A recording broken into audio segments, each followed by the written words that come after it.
तो दोस्तों मैं हूं गौरव और आप देख रहे हैं आप सभी का चैनल स्टडी विद गौरव गुरु। और आज हम इसमें यूपी जीके की आपकी जो सीरीज चल रही है जो कि परीक्षा वाणी से ली जा रही है, तो वो आज उसका तीसरा पार्ट होगा। तो प्लीज़ चैनल पर अगर नए हैं तो प्लीज़ चैनल को सब्सक्राइब करें और वीडियो को पूरा देखें। किसी भी आने वाले एग्ज़ाम के लिए आपके लिए ये बेनिफिशियल होने वाला है, क्योंकि परीक्षा वाणी एक ऐसी बुक है जो हर कोई आपको बताता है कि हाँ आपको लेनी ही चाहिए यूपी एग्ज़ाम के लिए। तो कहीं भी, और इसमें यूपी के एग्ज़ाम के अलावा और भी कई सारे फैक्ट हैं जो किसी भी एग्ज़ाम में आते हैं, क्योंकि यूपी से ही ज़्यादातर नदियाँ बहती हैं, सदा नीरा वगैरह, नीरा गंगा यमुना, और यहाँ से काफ़ी इंपॉर्टेंट स्टेट भी है पूरे देश का। तो ये नहीं है सिर्फ यूपी के लिए ज़रूरी है, इसका ज्ञान आपको होना हर एग्ज़ाम के लिए भी इम्पोर्टेंट होता है। तो हम धीरे धीरे लेखपाल के आपके प्रैक्टिस सेट 2 हो चुके हैं, और भी प्रैक्टिस सेट आपको 1-2 दिन में कराया जाएगा। 2 बुकों से चल रहा है हमारा, तो वो भी जल्दी अपलोड करे जाएंगे। और जूनियर स्टैंड के बारे में भी हमने वीडियो डाली है, तो आपने जो उसको प्यार दिया है तो प्लीज़ ऐसे बने रहें, जितनी हमसे सूचना हो सकी संभव आपको उपलब्ध कराई जाएगी। तो आइए आज स्टार्ट करते हैं हम इसका थर्ड वाला पार्ट। तो देखिए इसमें क्वेश्चन आंसर में पहला देख लेते हैं। इसमें है आपका प्रदेश का सबसे गर्म महीना है, तो जून जो है आपको पता ही है, जून जो है जेठ का महीना सबसे गर्म होता हुआ है। नेक्स्ट क्वेश्चन पे आते हैं। ग्रीष्म ऋतु में प्रदेश के उत्तरी भाग से दक्षिणी भाग तथा पूर्वी भाग से पश्चिमी भाग की ओर बढ़ने पर तापमान क्या है, बढ़ता है। ठीक है, ये कहना चाह रहे हैं कि जब गर्मी होती है तो उत्तर से आप दक्षिण की तरफ जाएं तब भी तापमान बढ़ेगा, यानी कि सहारनपुर से नीचे आ जाएं बुंदेलखंड की तरफ तब बढ़ेगा। और पूर्वी भाग से यानी कि पूरब से इलाहाबाद से लेकर जब पश्चिमी भाग की तरफ जाएंगे, मथुरा की तरफ जाएंगे, आगरा की तरफ, तो तापमान बढ़ता ही है। अब आगे बढ़ते हैं। ग्रीष्म ऋतु में सर्वाधिक औसत तापमान रहता है, तो आगरा सहित बुंदेलखंड क्षेत्र का सबसे ज़्यादा तापमान नोट किया जाता है। अब एक इम्पोर्टेंट फैक्ट है, 1987 में बांदा का तापमान 49 डिग्री रिकॉर्ड किया गया था, तो इतनी गर्मी पड़ी थी उस टाइम पर, ये लगा लीजिए। नेक्स्ट क्वेश्चन है। ग्रीष्म ऋतु में प्रदेश के दक्षिणी भाग यानी जो बुंदेलखंड है, जो 11 आपके लगते हैं जिले, उसका अधिक तापमान होने का कारण क्या है? क्योंकि ये कर्क रेखा के नज़दीक हैं ये जिले जो हैं, इसलिए जो यहाँ पर ज़्यादा गर्मी होती है। ठीक है, आइए नेक्स्ट क्वेश्चन चलते हैं। प्रदेश में जुलाई से अक्टूबर तक रहती है, तो ये वर्षा ऋतु का सीज़न रहता है। लेकिन इस साल तो जो है पूरे साल ही जो है वर्षा ऋतु रही है, आपने देखा होगा। पूरी जनवरी चली गई है, दिसंबर लगातार बारिश यूपी में होती रही है। ठीक है, नेक्स्ट क्वेश्चन चलते हैं। प्रदेश में बंगाल की खाड़ी के मानसून को जाना जाता है, तो पूर्वा के नाम से जाना जाता है। इंपॉर्टेंट क्वेश्चन है, क्योंकि पूरब से आता है इसलिए इसको पूर्वा के नाम से जाना जाता है। ठीक है, नेक्स्ट क्वेश्चन चल लेते हैं। प्रदेश में होने वाली संपूर्ण वर्षा का 75% से 85% कहाँ से प्राप्त होता है? तो पूर्वा यानी दक्षिण पश्चिम मानसून से जो है ये प्राप्त होता है, आपको याद रखना है। नेक्स्ट क्वेश्चन है। प्रदेश में पूर्वा से सर्वाधिक व सबसे कम वर्षा होती है, तो पूर्वा सबसे जो कम ज़्यादा होती है वर्षा वो पूर्वी तराई क्षेत्र में, और सबसे कम वर्षा पश्चिमी मैदानी क्षेत्र में। यानी जो सबसे कम देखा जाए तो सबसे ज़्यादा जो होगी वो आपकी गोरखपुर में होती है। ठीक है, 184.7 सेंटीमीटर बारिश, और मथुरा में ओनली 50 और 55% के बीच में होती है। नेक्स्ट पॉइंट है। प्रदेश में पूरब, नेक्स्ट पॉइंट पर आते हैं। प्रदेश में पूरब से पश्चिम व उत्तर से दक्षिण की ओर चलने पर वर्षा की मात्रा घटती जाती है, यानी कि आप जब पूरब से पश्चिम की तरफ चलते हैं तब भी मात्रा घटेगी, और उत्तर से दक्षिण की तरफ जाएंगे तब भी जो वर्षा की मात्रा घटती है। नेक्स्ट पॉइंट है। प्रदेश में सर्वाधिक वर्षा वाला महीना, तो जुलाई में सबसे ज़्यादा बारिश होती है प्रदेश में। पूर्वी उत्तर प्रदेश में वर्षा की संभावित अवधि 56 दिन है, यानी पूर्वी जो है उत्तर प्रदेश की बात करें 56 दिन का जो है चौमासा होता है, और पश्चिमी उत्तर प्रदेश में मात्र 32 दिन जो है बारिश ही रहती है। ठीक है, तो ये एक इंपॉर्टेंट पॉइंट हो गया। नेक्स्ट पॉइंट है। पूर्वी उत्तर प्रदेश में अगला क्वेश्चन है। प्रदेश के विभिन्न भागों में औसत वार्षिक वर्षा का पॉइंट आप याद करें। तराई क्षेत्र में 150 सेंटीमीटर की बारिश होगी, फिर पूर्वी मैदान में 112 सेंटीमीटर के आसपास, मध्यवर्ती मैदान में 94 सेंटीमीटर, पश्चिमी मैदानों में 84 सेंटीमीटर, और दक्षिणी पहाड़ी की बात करी जाए तो यहाँ पर 91 सेंटीमीटर होती है। और प्रदेश में औसत वर्षा की बात करी जाए तो 90 से 95 के जो है सेंटीमीटर के बीच रहती है। फिर आपका नेक्स्ट पॉइंट। प्रदेश में नवंबर से फरवरी तक का महीना ये शीत ऋतु कहलाता है जो चल रहा है। अब ऐसी नेक्स्ट पॉइंट है। प्रदेश में सबसे ठंडा महीना जो है वो जनवरी का माना जाता है। ठीक है, तो ये आप याद रखें, सबसे ठंडा सबसे गर्म महीना। अब है शीत ऋतु में प्रदेश में उत्तर से दक्षिण यानी उत्तर दक्षिण बढ़ने तापमान क्या है, बढ़ता है। ठीक है, यानी जब गर्मी बढ़ेगी तो तापमान बढ़ेगा। नेक्स्ट क्वेश्चन है। शीत ऋतु में सबसे कम तापमान रहता है वो उत्तर पश्चिम जिलों में रहता है। अब देखते हैं पॉइंट हमारा इंपॉर्टेंट, मिट्टी, कृषि और पशुपालन से, यानी कि मिट्टी यूपी कैसी है, कृषि क्या क्या होती है, पशुपालन क्या क्या है, इनके बारे में संक्षिप्त में रूप में से पढ़ेंगे। ठीक है, अब इसमें पहला पॉइंट है, प्रदेश में कुल कृषि पारिस्थितिकीय क्षेत्र कितने हैं? तो 20 हैं। ये इंपॉर्टेंट है आपका, कृषि पारिस्थितिकीय क्षेत्र 20 में बांटा गया है। और ये क्वेश्चन सेकंड वाला जो पॉइंट है, प्रदेश में कुल कृषि जलवायु क्षेत्र 9 है। ये कई बार क्वेश्चन, मोस्ट रिपीटेड क्वेश्चन है, कृषि जलवायु क्षेत्र कितने हैं? तो वो आपके 9 माने जाते हैं। ऐसी मृदा, कुल मृदा समूह क्षेत्र हैं 8। तो याद रखें, अगर बात रही कुल कृषि पारिस्थितिकीय क्षेत्र तो 20, कृषि जलवायु क्षेत्र तो 9 और कुल मृदा क्षेत्र आपके 8 होंगे। तो आप पढ़ते रहें बस और यही याद करें, बार बार रिपीट इसको करें। अब जनसंख्या से थोड़ा है कि कुल कार्यशील जनसंख्या में से कृषि में कितनी लगी हुई है? तो लगभग 60% यानी 59.3% लोग जो है पूरी जनसंख्या के, वो कार्यशील जनसंख्या में से कृषि क्षेत्र में संलग्न हैं। आज भी 60% यूपी के कृषि क्षेत्र में लगे पड़े हैं। नेक्स्ट पॉइंट है, राज्य का कुल प्रति वैदिक क्षेत्रफल कितना है? तो ये आपका 24170 जो है हेक्टेयर है। ठीक है, तो ये भी याद रखें आप। नेक्स्ट है आपका वन बात करी जाए तो 1659 जो है हेक्टेयर के आसपास जो है ये आपके वन क्षेत्र है। ऊसर और खेती के अयोग्य भूमि ये आपकी 462 हेक्टेयर है। फिर कृषि बेकार जो है आपकी, ये आपका 450,000 हेक्टेयर के आसपास है। ये हज़ार है, हाफ और हज़ार है फिर हेक्टेयर। ठीक है, ये याद रखें। स्थायी चारागाह भूमि कितनी है 2014-15 के अनुसार? तो वो 65,000 हेक्टेयर है।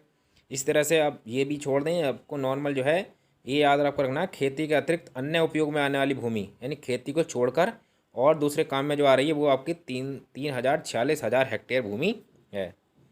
ठीक है, इसी तरह से जो है आप ये देखेंगे बोया हुआ क्षेत्रफल कितना इंपॉर्टेंट है। वास्तविक बोया का क्षेत्रफल, वास्तविक बात करें तो 16 जो है 546,000 हेक्टेयर जो है बोया हुआ क्षेत्रफल है। ठीक है, इसी तरह से कुल बोया हुआ देखें तो कुल बोया हुआ जो है 26,147 हेक्टेयर है, जिसमें वास्तविक रियल में जो बोया गया है वो 16,546 हेक्टेयर है। इसी तरह से कृषि गणना जो हुई है 2010-11 के अनुसार राज्य में क्रियाशील जोतों की कुल संख्या कितनी है? तो वो आपकी ये देख सकते हैं 222922 याद रख लें। ठीक है, जो कृषि गणना 2010 के अनुसार क्रियाशील जोत जो है वो कितनी है आपकी 222922 और 900। इसी तरह से कृषि जनगणना 2010 के अनुसार राज्य में क्रियाशील जोतों की, यानी जहाँ पर क्रियाशील अभी भी हैं, वो कुल जोतों की संख्या है। और ये जो है राज्य में जोतों की कुल क्षेत्रफल है, तो क्षेत्रफल कुल जोतों का जो है इनका वो 17,89,000 हेक्टेयर है। अब आगे बढ़ते हैं, कृषि गणना के बारे में और देखते हैं। कृषि गणना 2010-11 के अनुसार राज्य में कुल क्रियाशील जोतों में से सीमांत कितनी है? तो सीमांत जो है वो 79.23 हैं। लघु की बात करें, लघु जो है 13.14% है। अर्ध मध्यम की बात करें तो 5.79% है। मध्यम की बात करें तो 1.73% है। और बृहद आकार की जोतें जो बड़ी बड़ी हैं उनका प्रतिशत ओनली 0.11% है। तो कुल मिलाकर राज्य में सबसे ज़्यादा जो क्रियाशील जोतें हैं उनमें सीमांत जो जोतें हैं उनका आपको याद रखना परसेंटेज। तो सीमांत जोत हैं लगभग 80% और बृहद आकार, बड़े आकार के जोतें ओनली 0.11% ही हैं। नेक्स्ट पॉइंट, कृषि जनगणना, जो कृषि गणना हुई है 2010-11 के अनुसार राज्य की सीमांत, लघु, अर्ध मध्यम, मध्यम, बृहद आकार के जोतों का क्षेत्रफल पूछ रहे हैं औसत। तो देखिए, अगर बात करें सीमांत का तो वो है 0.39 हेक्टेयर। इसी तरह से लघु की बात करें जाए तो 1.39 हेक्टेयर। अर्ध मध्यम की बात करें जाए 2.4 हेक्टेयर। और मध्यम की बात करी जाए 5.5 हेक्टेयर। और बृहद की बात करी जाए तो 15.0 हेक्टेयर है। ठीक है, और अगर बात करें कृषि गणना जो है 2010 के अनुसार राज्य में सभी वर्गों का औसत जोताकार है तो 0.76 हेक्टेयर है। ये आपको याद रखना है, राज्य में सभी वर्गों का औसत जोताकार। अब है मृदा की बात करी जाए, मिट्टी कैसे कैसी है? तो देखिए, प्लेस्टोसीन युग से आज तक नदियों के निक्षेपों से बना है, तो गंगा यमुना का मैदान है। यही इंपॉर्टेंट है यूपी के लिए। तो गंगा यमुना पूरी जो है फैली पड़ी है अच्छी तरह से। गंगा यमुना के मैदान में मुख्यतः पाई जाती है जलोढ़ मृदा जो है पाई जाती है, इंपॉर्टेंट है। भारत में भी सबसे ज़्यादा यही पाई जाती है। फिर नेक्स्ट है, नवीन व प्राचीन जलोढ़ मृदा को जाना जाता है। तो नवीन वाली को खादर और पुरानी वाली मिट्टी को पांगर के नाम से जाना जाता है। ठीक है, नेक्स्ट क्वेश्चन है, स्थानीय भाषा में नई जलोढ़, बलुआ, मटियार या मटियार दोमट को कहा जाता है। तो खादर मृदा, ठीक है, इसको कहा जाता है। इतने सारे नाम है खादर मृदा के।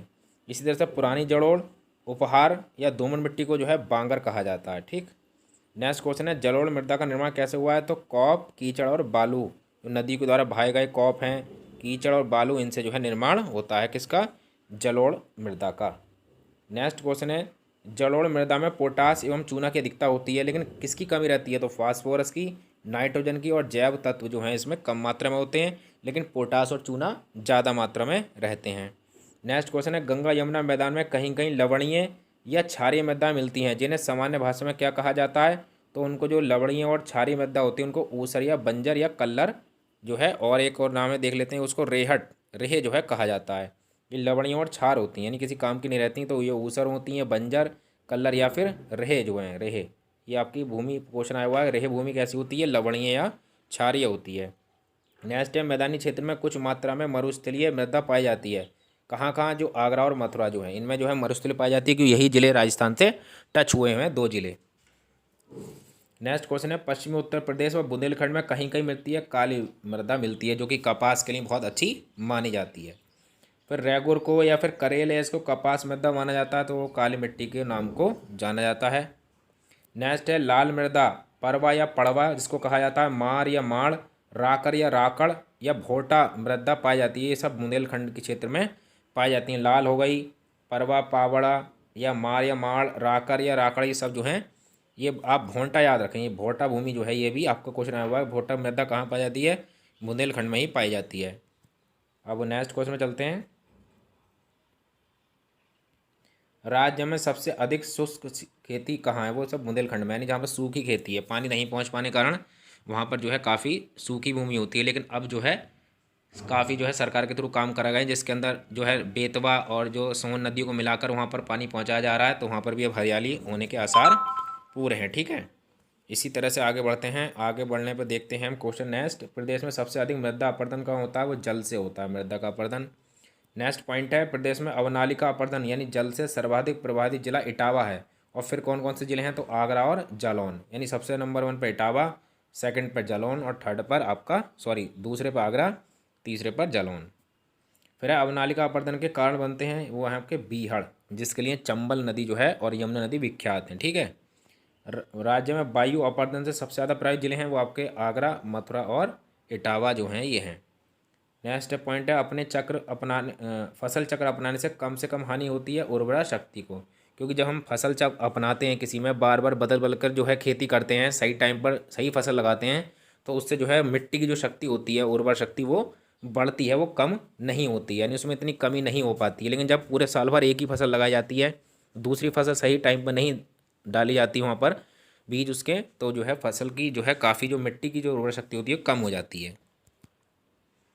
नेक्स्ट क्वेश्चन में आते हैं, वह फसल उत्पादन से कुछ देखेंगे हम, कुछ फैक्ट आपके, तो ये भी देख लेते हैं फसल उत्पादन में कहाँ कहाँ है। तो प्रदेश में शस्य गहनता जो है, तो शस्य गहनता 2013 के अनुसार वो 156.91% है। देखिए, शस्य गहनता होती है कि पूरे एक वर्ष में कितनी भूमि पर आप जितनी फसल लगा रहे हैं पूरी पर, उससे शस्य गहनता कहते हैं। ठीक है, ये सबसे ज़्यादा जो है कहाँ पर है? पंजाब राज्य में सबसे ज़्यादा शस्य गहनता है, यानी कि किसी कृषि योग्य भूमि पर कितनी फसल ज़्यादा लगाई जा रही है उसे शस्य गहनता कहते हैं। ठीक है, तो ये जो अगर यूपी की बात करें जाए तो 156.91% है। नेक्स्ट क्वेश्चन है, प्रदेश में सर्वाधिक क्षेत्र पर बोई जाने फसल, वो है आपकी गेहूँ। ये पूरे जो है आपके 24% भाग पर बोई जाती यूपी की गेहूँ। ठीक है, तो याद रखें, आपका गेहूँ में आपका हमें पता है यूपी नंबर 1 है और देश नंबर 2 पर है चाइना के बाद। नेक्स्ट है, मूंगा, चीना व लोबिया हैं, ये क्या है? आपकी जायद फसलें हैं। तो आपको पता है 3 तरह की फसलें होती हैं, एक तो रबी की होती है, ठीक है, एक होती है रबी की, एक होती है आपकी कौन सी होती है? खरीफ की, और एक होती है जायद की। ठीक है, तो रबी की फसल में आपकी गेहूँ वगैरह आते हैं, गेहूँ, चना, जौ, मटर, और खरीफ में आपकी चावल, ठीक है, उड़द की दाल, कपास, मूंगफली आते हैं, और जायद में आपके तरबूज, खरबूज, मूंग, चीनी, और ये चीना और लोबिया वाले आते हैं। ठीक है, प्रदेश में गेहूं की सर्वाधिक उत्पादकता कहाँ है? गंगा घाघरा दोआब क्षेत्र की है, सबसे ज़्यादा गंगा और घाघरा का जो एरिया होता है नदियों का, वहाँ पर।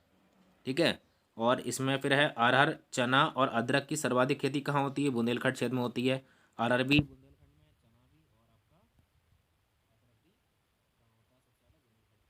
है। फिर रुहेलखंड जो बरेली पीलीभीत का एरिया है, गंगा यमुना दोरा में की जाती है किसकी खेती? कपास की खेती भी यहाँ पर की जाती है थोड़ी मात्रा में। ठीक है, नेक्स्ट क्वेश्चन है, अफीम की खेती की जाती है, तो अफीम की खेती बाराबंकी और गाजीपुर में की जाती है। ठीक है, इंपॉर्टेंट याद रखें आप, गाजीपुर में एक फैक्ट्री भी है इकलौती अफीम की, तो ये 2 जिले हैं अफीम की खेती के लिए, बाराबंकी और गाजीपुर। मूंगफली का उत्पादन कहाँ किया जाता है? रुहेलखंड एरिया में किया जाता है, इसके लिए ये प्रसिद्ध है। और नेक्स्ट क्वेश्चन है आपका पॉइंट, चावल उत्पादन के लिए क्षेत्र क्या है? तराई और पूर्वी उत्तर प्रदेश जो है लखीमपुर खीरी वगैरह, यहाँ पर आपका ये आपको मिलेगी चावल की खेती।